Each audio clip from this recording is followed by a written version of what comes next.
आप देख रहे हैं विवेकोदय वाणी चैनल। जैन समाज को एक सूत्र में पिरोने, धर्म की वाणी को जन जन तक पहुंचाने, सत्य अहिंसा परमोधर्म की गंगा बहाने आ गया है विवेकोदय वाणी चैनल। आप हमारे जैन चैनल को सब्सक्राइब करने के लिए YouTube पर जाकर विवेकोदय वाणी लिखें, उसे सब्सक्राइब करें, बेल आइकॉन पर क्लिक करें और साथ ही जैन धर्म के प्रचार प्रसार के लिए इसे ज्यादा से ज्यादा शेयर करें।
यदर्चा भावेन प्रमुदिति मनादर्दुर्यः क्षणादाशे स्वर्गे गुणगणि समृद्धः सुखनिधि लभन्ते सद्भक्ता शिवसुखि समाजं किमु तदा महावीर स्वामी नयन पथगाम। श्रीमद्दिगंबर नरेंद्र नमोस्तु तुभ्यं पाप प्रणाशिकर भव्य नमोस्तु तुभ्यं। शूरे पिदान गुरुवर नमोस्तु तुभ्यं। श्री सुमति सागर गणेन्द्र नमोस्तु तुभ्यं। बोले अनंतानंत परम सिद्ध भगवानी की। क्या बात है, लगने लगा असर, दिखाई दे रहा। देवादिदेव श्री 1000 श्री आदिनाथ भगवानी की। धर्मतीर्थ शासन नायक भगवान महावीर स्वामी की। परम पूजनीय प्रशांत मूर्ति आचार्य से 108 शांति सागर जी छाणी महाराज जी की। परम पूजनीय संत सुमणि समाधि समण गुरुदेव आचरण से 108 सुमति सागर जी महाराज जी की। अहिंसामयी विश्व धर्म की 16 कारण महापर्व की 10 लक्षण महापर्व के उत्तम अकिंचन धर्म के आज 9वां दिन है। और 9वें दिन क्या है? आकिंचन है। जैन धर्म की विशेषता है कि जैन धर्म ग्रहण करने के लिए कभी नहीं कहता, हमेशा छोड़ने के लिए कहता है। क्योंकि ग्रहण करने के लिए कुछ है ही नहीं। जितना जितना छोड़ते जाओगे उतना उतना अपने स्वभाव में प्रवृत्ति करने लग जाओगे। आप भी सुनते सुनते 8 दिन हो गए, अब थोड़ा थोड़ा सा क्या हुआ, थकान आने लगी। अब आने लगी ना सुन सुन कर कि अब क्या कितना सुने महाराज, कितना सुने। जब सुनाते हो तो छोड़ने छोड़ने के लिए सुनाते हो, है क्यों भाई? छोड़ने छोड़ने के लिए सुनाते हो, और तो कुछ आप सुनाते नहीं, आपके पास तो कुछ और है ही नहीं सुन छोड़ने के अलावा। इसलिए तो किसी ने कहा है, जिनमें गुण मिले तो गुरु बनाओ, गुण मिले तो गुरु बनाओ, और चित्त मिले तो चेला। गुण मिले तो गुरु बनाओ, चित्त मिले तो चेला, और मन मिले तो मित्र बनाओ, नहीं तो रहो अकेला। ये तीन चीजें मिल जाए तो किसी को अपना बनाना। गुण एक समान मिल जाए तो गुरु बनाना, या तुमसे गुणवान हो तो गुरु बनाना। हमारे तुम्हारे गुण तो मिलते नहीं है? और ना गुण मिलते हैं और ना चित्त मिलता है। क्यों भाई? अब मन मिलता कि नहीं मिलता ये बताओ? वो भी नहीं मिलता, क्योंकि मन सबके स्वतंत्र है। मन चंचल चित्त चोर है। मन की स्थिति तो बड़ी चंचल है, लेकिन फिर भी हमें आप पर पूर्ण विश्वास है। हमें आप पर पूर्ण विश्वास है कि आप भव्य श्रोता हो, सरल हृदय वाले हो, क्योंकि आपने जितना भी सुना बड़े चित्त लगा करके, दत्त चित्त होकर के सुना, और अभी सुन भी रहे हो, आगे भी सुनने के लिए प्रयत्नशील रहोगे। और जो निरंतर धर्म की वाणी को श्रवण करने के लिए उद्यत रहता है, उसके लिए आचार्य भगवंत कहते हैं कि वह सम्यक दृष्टि जीव है। और आज के समय में सम्यक दृष्टि बनना बड़ा मुश्किल का काम है। और जो आज का धर्म है, कौन सा धर्म है? आकिंचन धर्म। आज का आकिंचन धर्म भी सम्यक दृष्टियों का धर्म है, इस श्रावकों का और मिथ्या दृष्टियों का धर्म नहीं है। ना किंचन दपि किंचन अकिंचन्या, जिनके पास कुछ भी नहीं है, बाहर से कि भीतर से है? बाहर से। अरे बाहर से तो बहुत सारे जीवों के पास कुछ नहीं होता। बहुत सारे जीव, बाहर के बहुत सारे जीव हैं जिनके पास कुछ नहीं होता। देखने को, रहने को मकान तक भी नहीं है। बहुत सारे जीवों के पास, बहुत सारे जीव रहने को अपना मकान भी नहीं बनाते, बनाते ही नहीं है। बाहर से तो बहुत सारे जीवों के पास कुछ नहीं है, जितने त्रिंच प्राणी हैं। देख लो, जंगल में रहने वाले सारे जानवर देख लो, कभी बनाते मकान बनाते हुए उनको देखा कभी? जितने जंगल में प्राणी रहते हैं, जितने पशु रहते हैं, पक्षी तो फिर भी थोड़ा बहुत घोंसला बना लेते हैं अपना, लेकिन जितने पशु हैं जंगल में रहते हैं, एक भी पशु अपना घोंसला, अपना मकान, अपना कुछ बनाते हो तो बताओ। तो बाहर से तो बहुत सारे जीवों के पास कुछ भी नहीं है, लेकिन बाहर से कुछ भी नहीं रहने से तात्पर्य हुआ किंचन नहीं हुआ। आचार्य उमा स्वामी जी महाराज ने एक सूत्र दिया है, एक बहुत अच्छा सूत्र दिया है, मूर्छा परिग्रह। मूर्छा तो कुछ भी नहीं है, जंगली जानवरों के पास जितने पशु हैं उनके पास कुछ भी नहीं है, लेकिन क्या है? मूर्छा है। मूर्छा है। और पशुओं में सबसे ज्यादा दुष्ट अगर पशु है, मूर्छा वाला पशु है, तो गधा है। गधा। अभी बरसात का मौसम चल रहा, जंगल में पूरे में हरी हरी घास दिखाई देती है, और जब वो गधा जंगल में घूमता है, हरी घास को देखता है, जितनी जितनी वो हरी घास खाता उतने उतना दुबला होता। देख लेना अभी आप, बरसात के दिनों में गधा दुबला होता जाता है। क्यों होता है? क्योंकि उसकी सोच रहती है, अरे इतनी घास, अभी तो मैंने कुछ भी नहीं खाई।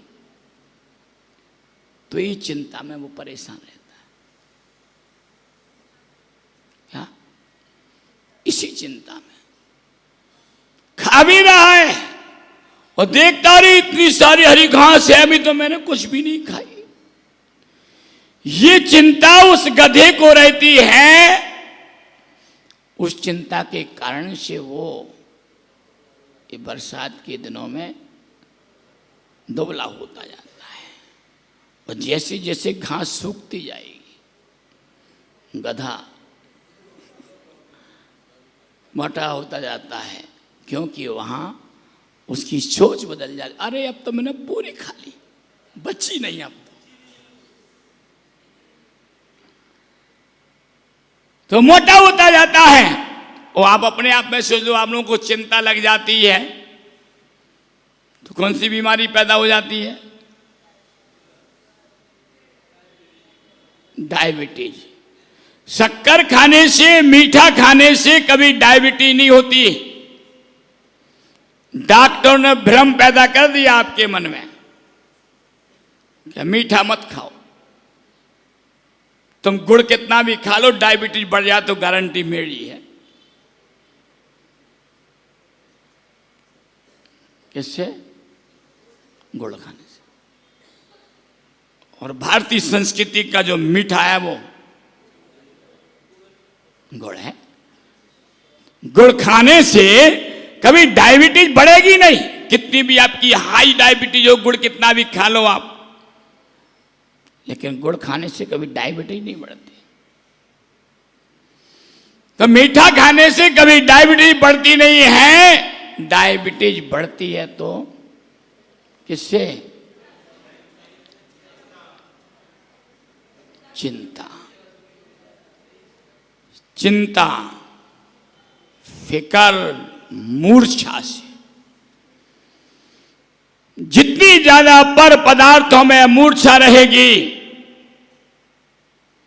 उतनी ज्यादा तुम्हारी बीमारी बढ़ती चली जाएगी। और जितनी ज्यादा पर पदार्थों में हमारी मूर्छा रहेगी, उतनी ज्यादा कर्म का आश्रय होता रहेगा। इसलिए आचार्य भगवंत कहते हैं, बाहर से तुम छोड़ पाओ या ना छोड़ पाओ, लेकिन पहले अंदर से छोड़ो। अंदर में एक बहुत बड़ा परिग्रह बैठा हुआ है।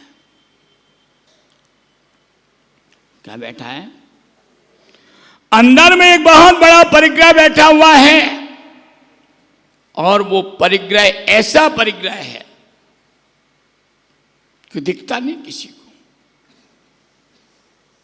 अपरिमित है यानी असीमित है। वो कभी किसी को दिखता ही नहीं है, लेकिन उस परिग्रह के कारण से ये कल्पना लोक में इतना बह जाता है कि उसका कोई ठिकाना नहीं रहता, मैं कहां जा रहा हूं।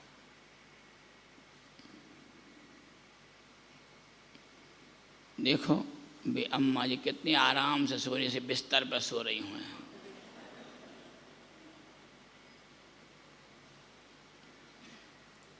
अरे मैं लोरी सुनाने के लिए थोड़ी बैठता हूं यहां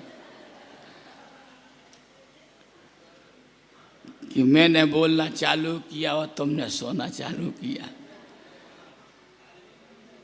परसों महाराज ऊपर कह रहे थे, बोले महाराज आपकी सभा में लोग क्यों सो जाते हैं?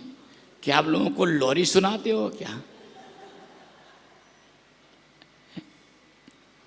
मैं इतने जोर जोर से तो बोलता हूं फिर भी लोग सो जाते हैं, मैं क्या करूं? तो क्या कह रहा था? अंदर में जो बैठा हुआ परिग्रह है वो अपरिमित है, असीमित है। वो जीव के लिए न तो बाहर से अकिंचित कर होने देता है और न ही वह अंदर से होने देता है। मनुष्य के पास 3 प्रकार की बुद्धियां चलती हैं, और जब तक ये 3 प्रकार की बुद्धि चलती रहेगी तब तक व्यक्ति कभी अकिंचित कर हो ही नहीं सकता, चाहे श्रावक हो चाहे साधु हो। पहली बुद्धि चलती है कर्ता बुद्धि।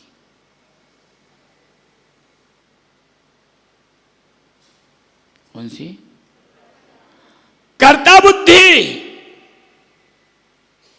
चलती है, हैं?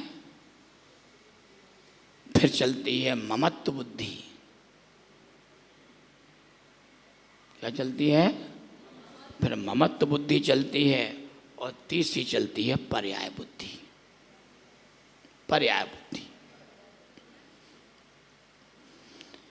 ये 3 प्रकार की बुद्धि चलती है। कर्ता बुद्धि में तो अब आप ही सोच लो कि कर्ता बुद्धि आपकी है कि नहीं है। यदि मैं ना रहूं तो कुछ होगा ही नहीं। क्या है? मैं ना रहूं तो कुछ होगा ही नहीं।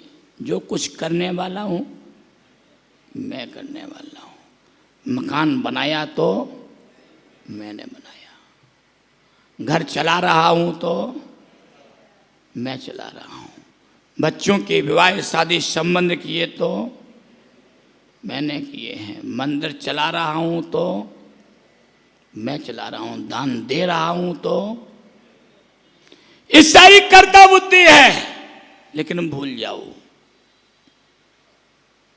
जब भरत चक्रवर्ती ने सतखंड पर विजय प्राप्त की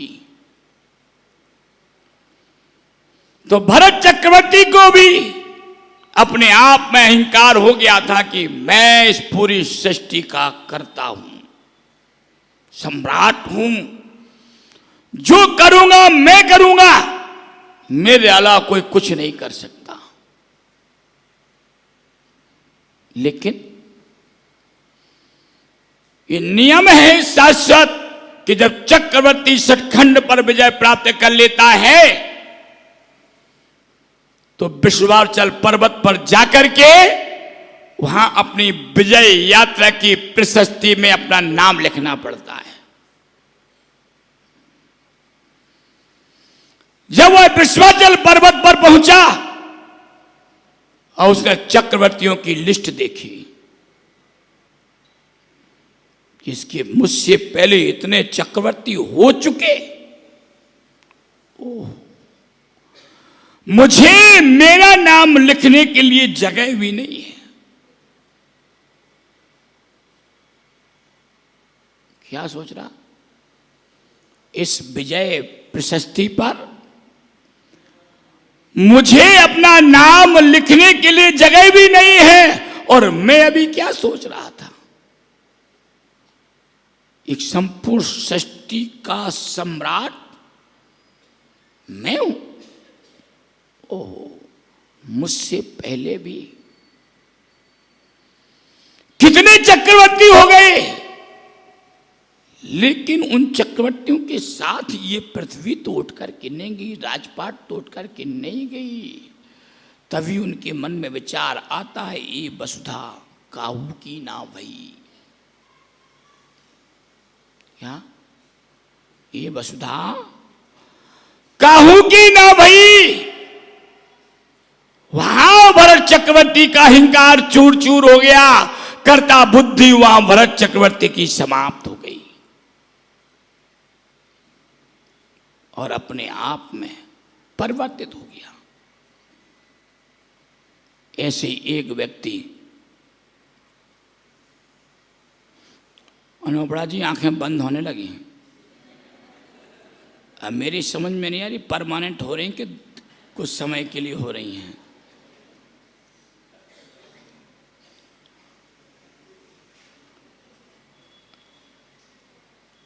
भगवान करे तो खुली की खुली रहें, ज़्यादा अच्छा रहेगा।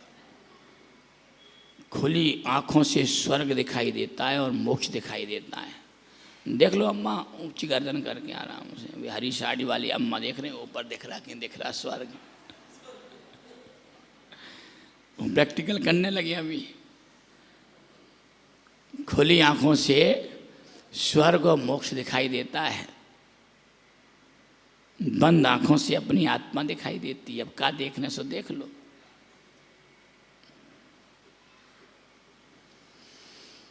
तो मैं क्या कह रहा था भाई? हैं?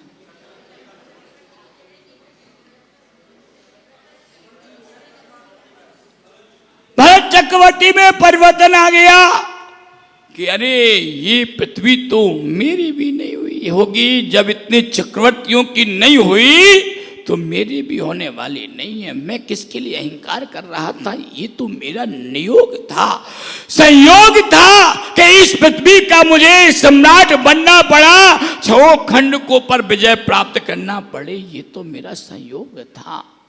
इसलिए अब आज से मैं इस पृथ्वी का कर्ता नहीं बनूंगा कि मैं राजा हूं। मैं तो अपना धर्म ध्यान आत्मा का स्वरूप पहचानने की कोशिश करूंगा, धर्म ध्यान में लगूंगा। उसी समय से सम्राट का परिवर्तन हो गया। वर्तमान समय में एक व्यक्ति बहुत दान देता था। व्यक्ति बहुत दान देता था और दान देने के पीछे उसका मानस रहता था मेरा नाम लिखा जाए।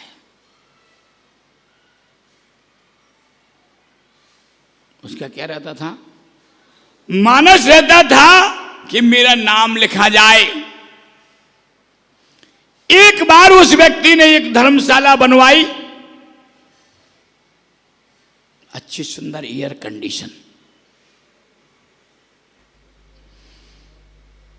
धर्मशाला बनवाई। धर्मशाला बनवाने के पश्चात वो धर्मशाला के बाहर शिलालेख का पाटिया ठोक रहा था। जैसे उसने शिलालेख का पाटिया लगाना प्रारंभ किया, धरती जोर से हंस पड़ी। धरती जोर से हंस पड़ी। जैसे उसे हंसी की आवाज आई, उसने चारों तरफ मुड़ करके देखा, कौन हंस रहा है? टीटी।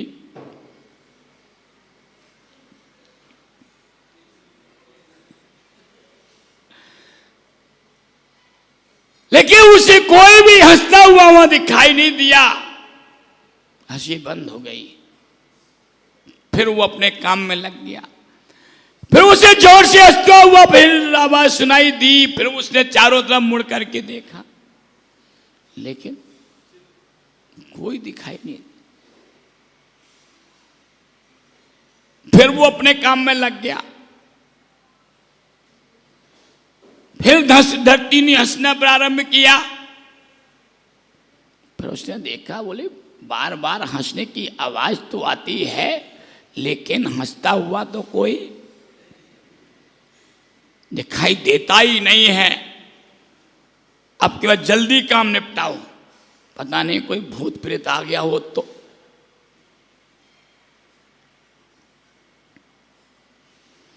उसने फिर जोर जोर से ठोकना प्रारंभ किया। अब की बार वो धरती रोने लगी। रोते हुए उस धरती ने कहा, देख भाई, तू अपने नाम का बोर्ड ठोकने में बड़ा प्रसन्न हो रहा है, लेकिन इस धरती पर तो अनेकों लोग अपने बोर्ड ठोक चुके, लेकिन इस धरती के साथ कोई नहीं गया। वह धरती किसी के साथ नहीं गई। इसलिए तू भी अपने नाम को देख करके प्रसन्न मत हो। ये धरती भी तेरे साथ जाने वाली नहीं, ये धरती भी यही रह जाएगी। इसलिए किसी ने कहा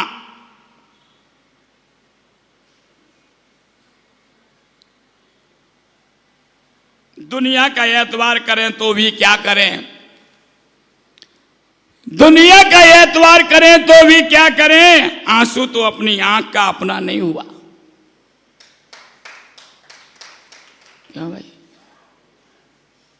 दुनिया के लिए हम मर रहे हैं, उन विचारों में खो रहे हैं। विचारों की भीड़ को हमने अपने अंतरंग में इकट्ठा कर लिया, और जब उन विचारों की भीड़ को अपने अंतरंग में इकट्ठा कर लिया तो निश्चित वो विचारों की भीड़ हमें अकिंचन बनने में सबसे बड़ी बाधक बनती है। बाहर से तुम अकिंचन बनो या ना बनो, एक बार अंदर से तो अकिंचन बन करके देखो। अगर अंदर से अकिंचन बन गए तो जीवन में आनंद की बहार आ जाएगी। जीवन आनंद ही आनंद का अनुभव करेगा, और नहीं तो कहा जाता है लक्ष्य के बिना जीवन, लक्ष्य के बिना जीवन बिना पता लिखे लिफाफे के समान है।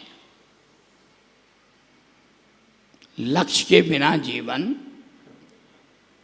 बिना पता लिखे लिफाफे के समान है कि जो किसी मुकाम पर नहीं पहुंच सकता। क्षमा वाणी आ रही है। अब तो खैर वो मोबाइल ने स्थान ले लिया, तुम्हारे व्हाट्सएप ने स्थान ले लिया। किसका? क्षमा वाणी कार्ड का, लिफाफे का। कई लोग अपनी गुप्त बात भेजते तो लिफाफे में भेज देते थे, और खुली बात भेजते थे तो पोस्ट कार्ड पर भेज देते थे। अब पोस्ट कार्ड और लिफाफे की जगह किसने ले ली? व्हाट्सएप ने ले ली, फेसबुक ने ले ली, तुम्हारे इंस्टाग्राम ने ले ली, इनने ले ली। और नहीं तो कई बार लोग क्या करते थे पहले कि वो कार्ड तो पूरा लिख लेते थे, और जल्दी जल्दी रहती तो उस पर पता लिखना भूल जाते थे। अब 10-5 दिन के बाद कभी आपको याद आ गई, चलो पता तो कर लें पहुंचा के नहीं पहुंचा लिफाफा। फोन करते थे, भैया हमने आपके लिए क्षमा वाणी का कार्ड भेजा था, आपने देख लिया होगा। तो सामने से आवाज क्या आती थी? कब भेजा था? अभी तो हमें तुम्हारा कोई कार्ड मिला ही नहीं है। नोबड़ा जी आंख बंद होने लगी। सुन रहे हो? क्या भेज दिया? लिफाफा भेज दिया। मिला कि नहीं मिला? अच्छा, बिना पते का भेजा था आपने, इसलिए जल्दी नींद आ जाती, चैन से सोते हो। पहुंचे नहीं की बात। तो विचार, जब मन के विचारों में, मन में जब विचारों की भीड़ इकट्ठी हो जाती है तो विचारों की भीड़ आकिंचन में बाधक बन जाया करती है। और जब विचार ही विचार, विचार ही विचार, और विचार ही विचार, और विचार ही विचार चलते रहते हैं, जब ज्यादा विचार चलने लग जाते हैं तो फिर क्या होता है? व्यक्ति का स्वास्थ्य बिगड़ जाता है। किसमें? विचारों में। क्योंकि विचार का दूसरा नाम आपके शब्दों में होता है टेन। है? आजकल किसके पास है? एक से एक को तो बड़ी मुश्किल से पाल पाते हो। कहते हो मुझे बहुत टेंशन है। क्यों भाई संतोष जी? है ना, मुझे बहुत टेंशन है। किसके पास है टेंशन? पहले के जमाने में होते थे टेंशन तो है। जब टेंशन होते होते थे तब किसी को टेंशन नहीं होती थी, और अब एक क्षण है तो बड़ी टेंशन है। हर व्यक्ति कहता है मैं बहुत टेंशन में हूं। क्या भाई दिनेश जी? एक है इसलिए टेंशन है। और जब टेंशन होते थे रजनी गोदा जी वार्तालाप देखो कितने मस्त। ये है विचारों की भागदौड़ कि यहां पर भी वो विचारों की भागदौड़ छूट नहीं पा रहे। परमात्मा के द्वार में बैठ करके भी हमारे विचारों की भागदौड़ नहीं छूट पा रही है, तो बाहर की भागदौड़ में विचारों की भागदौड़ कैसे छूट जाएगी? तो व्यक्ति को होता है टेंशन, और जब टेंशन में जीता है व्यक्ति तो क्या होता है? स्वास्थ्य बिगड़ता है, अस्वस्थ होता है, और जब अस्वस्थ होता है तब विवेक शून्य होता है, बुद्धि शून्य होता है, ज्ञान शून्य होता है, और केवल उसके दिमाग में विचारों की भीड़ ही मात्र रह जाती है। सुबह से शाम तक उन विचारों की भीड़ में ही खोता रहता है और जन्म से मृत्यु तक पहुंच जाता है, लेकिन कभी उन विचारों से मुक्त नहीं हो पाता है। इसलिए आचार्य भगवंतों ने कह दिया कि तुम यदि विचारों की भीड़ से बचना चाहते हो तो अपनी कर्ता बुद्धि को छोड़ दो। किसको छोड़ दो? कर्ता बुद्धि को छोड़ दो कि मैं कर रहा हूं, मैं ना हूं तो कुछ होगा ही नहीं। साधुओं में भी कर्ता बुद्धि रहती है, जो मैं कर रहा हूं सो ही हो रहा है। क्यों भाई? मैं प्रवचन कर रहा हूं सो प्रवचन हो रहा, और मैं ना हूं तो प्रवचन होगा ही नहीं। होगा होगा, कोई दूसरा करेगा। जहां कर्ता बुद्धि बैठ जाएगी जहां वहीं पर मिथ्यात्व ने आपको घेर लिया। किसने घेरा? मिथ्यात्व ने। क्योंकि मिथ्यात्व के सद्भाव में सबसे बड़ी कर्ता बुद्धि हुआ करती है। मिथ्या दृष्टि के कर्ता बुद्धि होती है, क्योंकि वह अनंतर अपने आप को तो भूल जाता है, संसार के सारे विचारों को, सारे पदार्थों को, सारी वस्तुओं को अपना मान लेता है। और जब तक मिथ्यात्व का सद्भाव है तब तक उसके संसार का अंत नहीं हो सकता। दौलत राम जी ने कहा ना, मुनि बद्धार अनंत बार गिरी बकलों उपजायो। कितनी बार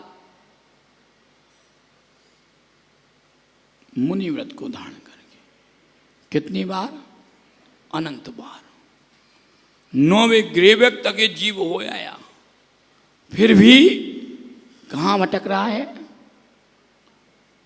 इस संसार में भटक रहा है। क्यों? इसलिए कि वो अपने विचारों की भीड़ से मुक्त नहीं हो पाया, और विचारों की भीड़ को देख करके उसने अपने विवेक को, अपने बुद्धि को, अपने स्वभाव को छोड़ दिया। मिथ्यात्व के परिवेश में भ्रमण कर रहा है, कर्ता बुद्धि। दूसरी बुद्धि ममत्व बुद्धि, मैं सुखी दुखी में रंग गिरा, ये मेरे हैं, मैं इनका हूं। मवेदम, ये मेरे हैं, मेरे तो है, मैं इनका हूं। क्या है? ये तो चल रहा। अगर मैं मेरे, बस जहां मेरा अपना चल रहा, ये क्या है? ममत्व भाव है। ये अंतरंग में बैठा हुआ भाव है, और ये अंतरंग से जब तक नहीं निकलेगा तब तक आज का धर्म। इसलिए हमारे आचार्य भगवंतों ने, तीर्थंकर भगवंतों ने जब 10 धर्म की व्याख्या की तो क्रम से की है, आगे पीछे नहीं। क्या किंचन को पहले भी कहा जा सकता था, लेकिन एक सीरियल जमाया। क्या एक सीरियल जमाया कि पहले क्रोध छोड़ो तो क्षमा भाव आएगा, अपने आप आएगा, पाने की जरूरत नहीं है तुम्हें। मान छोड़ो तो मन में कोमलता अपने आप आएगी, मृदुता अपने आप आएगी, बुलाने की जरूरत नहीं है। जब अहंकार करेंगे ही नहीं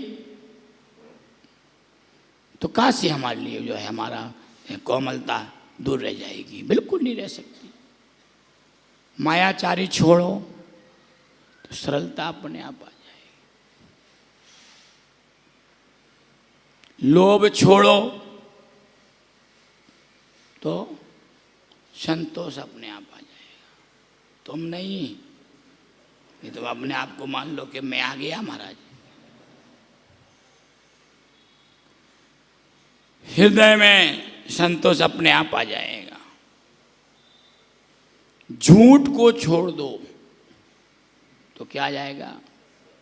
सत्य आ जाएगा। क्योंकि कहा जाता है सत्यम शिवम सुंदरम और सत्यमेव जयते। ये ध्यान रखना, झूठ का कितना भी सहारा ले लो, कितना भी सहारा झूठ का ले लो, कितना भी ले लो, अंतोगत्वा विजय जब होगी सत्य की होगी। क्योंकि सत्य की तो केवल परीक्षा होती है,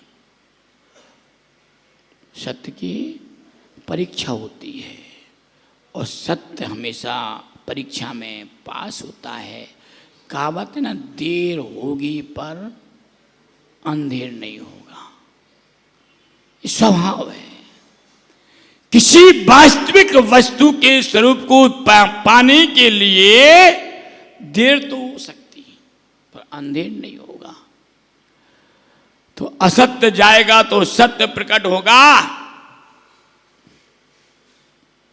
फिर क्या आया? संयम आया। छोड़ा, थोड़ा सा अपने भावों को परिवर्तित असंयम की तरफ से करना है। इसलिए हमारे आचार्यों ने कहा कि गृहस्थ संयम को पूर्णतः धारण नहीं कर सकता, तो क्या करो? तुम्हें 6 दिन दे दिए कि 7 दिए? कितने दिन दिए हैं? कितने दिन दिए हैं? अरे बोलो तो सही। 6 दिन दिए और एक कहाँ जाएगा? क्या छुट्टी में चला गया क्या? क्या अवकाश? रविवार का अवकाश हॉलीडे नहीं, तुम्हारा सोमवार का हॉलीडे है? आचार्य भगवंतों ने कह दिया मंगलवार मीठा दिन है, मंगलवार मीठा दिन है, और बुधवार दूध का दिन है? घी का दिन है। बुधवार चिकना दिन है, और गुरुवार क्षीर का दिन है, शुक्रवार है दही का दिन है, और शनिवार तेल का दिन है, और रविवार नमक का दिन है। कुछ नहीं कर सकते, संयम को बहुत बड़ा संयम नहीं ले सकते। तो एक एक दिन इन्हें छोड़कर देखो, संयम की साधना का भाव अपने आप आएगा। एक एक दिन का त्याग करने से भी हमारे संयम का पालन हो रहा है। फिर उसके बाद आता है तप।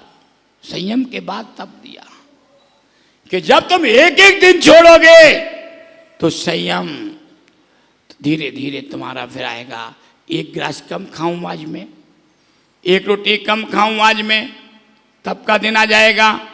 आज थाली में 3 चीजें आया, मैं 2 में ही काम चलाऊंगा। है ये थोड़ा थोड़ा सा तप करने का भाव बनने लग जाएगा अपने आप। फिर त्याग, देखो तप के बाद त्याग आया, त्याग के बाद तप नहीं आया। थोड़ा थोड़ा सा तप करने लग जाओगे, अरे अब बहुत दिन हो गए खाते पीते, अब है भोगों की दुनिया में रहते रहते बहुत दिन हो गए, अब तो थोड़ा सा त्याग कर लो भाई, मैं ज्यादा नहीं, थोड़ा सा त्याग कर लो।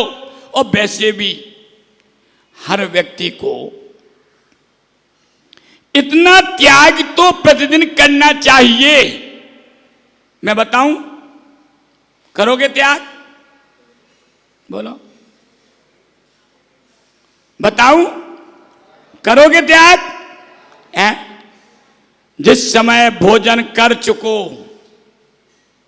जिस समय भोजन कर चुको, उस समय नियम ले लो, जब तक अगला भोजन नहीं किया तब तक के लिए भोजन का त्याग। इतना त्याग कर सकते हो? हैं? इतना त्याग कर सकते हो कि नहीं कर सकते हो? कि वही बहुत बड़ा त्याग नहीं है ये। कितने लोग कर सकते हैं? क्या संकल्प पूर्वक त्याग करना, ये नहीं कि हमारा त्याग हो ही जाता, हम खाते पीते नहीं, नहीं। संकल्प पूर्वक त्याग करोगे कि अब भोजन कर लिया, जब तक अगला भोजन नहीं करेंगे तब तक का त्याग। चाहे भले 1 घंटा बाद खा लो तुम, समय की मर्यादा नहीं उसमें। कब तक की मर्यादा है? जब तक अगला भोजन नहीं किया तब तक के लिए। थोड़े से तो अकिंचन बन जाओ, थोड़े से त्यागी तो बन जाओ, उतने में ही तुम्हारा त्याग धर्म चल जाएगा। क्या हुआ, ये चंड नाम का चांडाल था, उसका काम था चमड़े की रस्सी बनाना। किसकी? चमड़े की रस्सी बनाना उसका काम था। तो एक दिन वो अपने गली में बैठा बैठा चमड़े की रस्सी बना रहा था। अचानक एक मुइराज वहां से निकले। मुइराज अवधि ज्ञानी थे। मुइराज अवधि ज्ञानी थे। मुइराज ने उस मुइराज की दृष्टि उस व्यक्ति पर पड़ी। किस पर? उस चंड नाम के चांडाल पर। अवधि ज्ञान से मुइराज ने जान लिया कि ये व्यक्ति की आयु कुछ देर की शेष है। क्या है? कुछ देर की ही शेष है।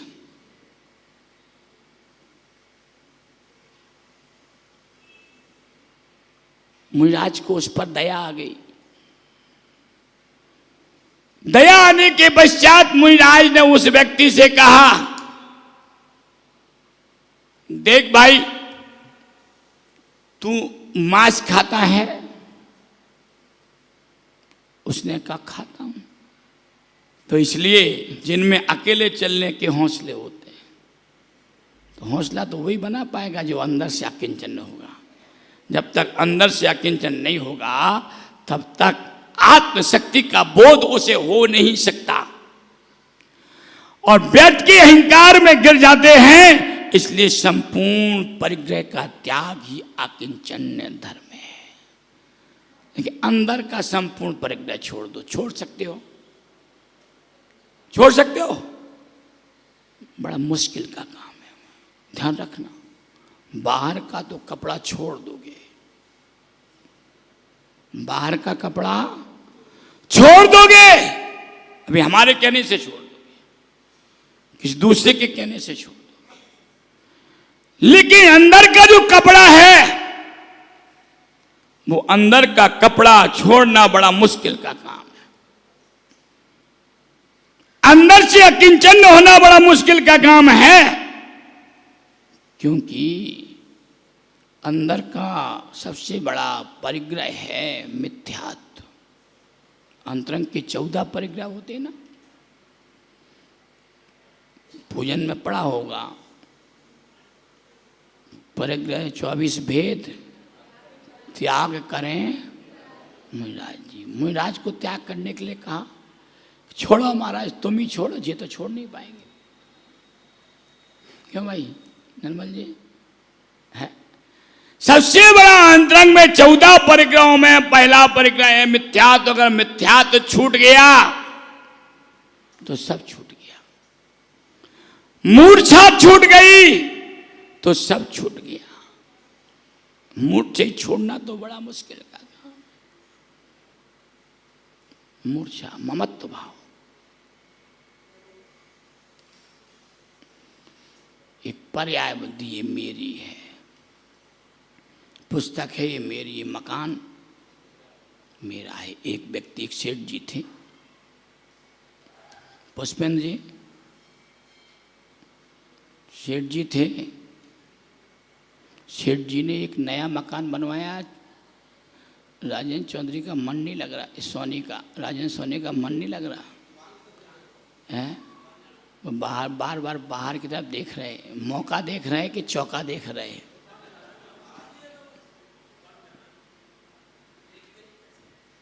तो एक व्यक्ति ने नया नया मकान बनवाया,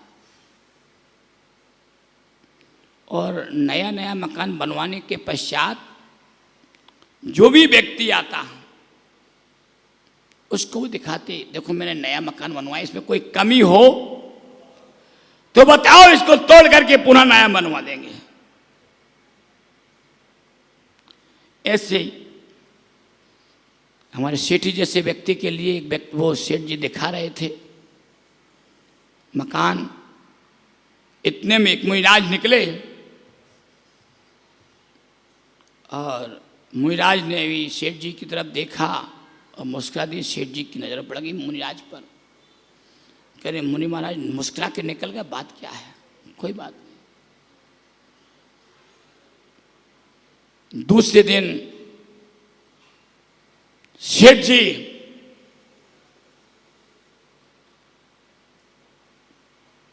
वही चर्चा कर रहे थे कि इस मकान में कोई कमी हो तो बताओ। मुनिराज का फिर निकलना हुआ। अब सेठ जी के मन में वो बात घर कर गई, जरूर कोई ना कोई बात। सेठ जी मुनिराज के पीछे पीछे चल देते हैं। सेठ जी मुनिराज से पूछते, महाराज 2 दिन हो गए, आप हमें देख के मुस्कुरा के निकल जाते, बात क्या है? मुनिराज ने कहा, भाई जिस मकान में तुम अपनी कमियां पूछ रहे हो, उस मकान की 3 कमियां मैं बताता हूं, कोई नहीं बता पाएगा। बोले पहली कमी यह है कि वो मकान स्थायी नहीं रहेगा। क्या? मकान स्थायी नहीं रहेगा। दूसरी कमी यह है कि उस मकान में रहने वाला भी स्थायी नहीं रहेगा। मकान को बनवाने वाला स्थायी नहीं रहेगा, और तीसरा मकान बनाने वाला भी स्थायी नहीं रहेगा। ये 3 कमी पूरी कर सकते हो तो कर लो। क्यों भाई, कर लोगे? है? नहीं कर पाओगे। क्यों नहीं कर पाओगे? लेकिन मूर्छा तो पूरी उसी में रखी। ये मकान मेरा है, ये दुकान मेरी है, ये परिवार मेरा है, सारा का सारा ममत्व भाव तो उसी में है। और उसी में ममत्व भाव को रख करके अपने परिणामों को उसी में लगाए हुए हैं। जिंदगी में मुश्किलें आएंगी, कभी शिकायत नहीं करना। जिंदगी में मुश्किलें आएंगी, कभी शिकायत नहीं करना, क्योंकि भगवान ऐसा डायरेक्टर है जो सबसे कठिन रोल हमेशा बेस्ट एक्टर को ही देता है। बात समझ में आ गई? भगवान बड़ा कठिन डायरेक्टर है। बेस्ट जिंदगी किसी अच्छे आदमी को ही देता है, बेस्ट रोल हर किसी को नहीं मिलता, हर किसी को हर एक भूमिका निभाने का अवसर नहीं मिलता। इसलिए बस इतना समझ करके अपने अंदर के भावों को संभालने का पुरुषार्थ करो। अकिंचन किसी रीति रिवाज का मोहताज नहीं है। अकिंचन धर्म को पालन करने के लिए किसी रीति रिवाज की आवश्यकता नहीं है। केवल अपने दिल में से मिथ्यात्व को और अन्य विचारों को निकालने की आवश्यकता है। यदि उनको निकाल दिया तो हमें अपने जीवन का बोध हो जाएगा। हम अपने जीवन को श्रेष्ठ पवित्र बना लेंगे। ज्ञानी जीव की भी यही पहचान है कि वह अपने आप को उन विचारों की भीड़ से बाहर कर लेता है और अपने आत्मानंद को उसके स्वरूप में लीन हो जाता है, उसमें ही आनंद की अनुभूति करता है। इसलिए बंधो, बस बाहर से अकिंचन हो पाओ या ना हो पाओ, कहाँ से हो, अंदर से अकिंचन हो जाओ। अगर अंदर से अकिंचन हो जाओगे तो नूतन नए कर्म का बंद होना भी रुक जाएगा। उसी को रोकने के लिए हमारे ये सारे उपाय हैं। इन्हीं मंगल भावनाओं के साथ बोलो भगवान महावीर स्वामी।